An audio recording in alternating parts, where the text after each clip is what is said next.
Para sa mga infant o 0 to 1 year old, ang dapat ipainom ay oral drops at hindi syrup. Ito ay sa kadahilanang ang oral drops ay mas concentrated. Ang 1 ml ay naglalaman na ng 100 milligrams na vitamin C.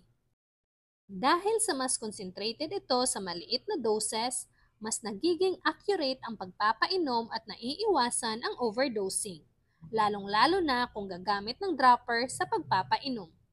Mainam ang oral drops sapagkat kaunti lamang ang kailangang ipainom sa mga babies na hirap pang lumunok at madaling mabulunan.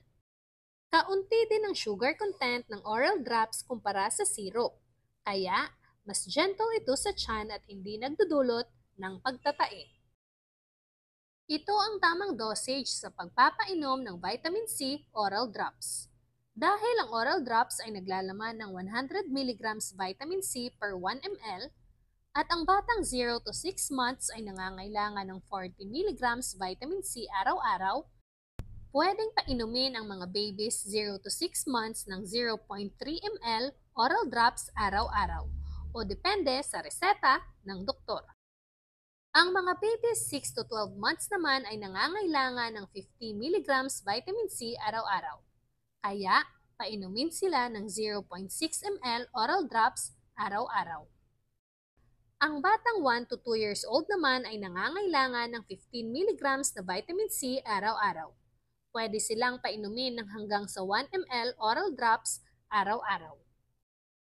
Ang Silin Plus oral drops naman ay naglalaman ng 40 milligrams vitamin C at 5 milligrams na zinc per 1 ml oral drop.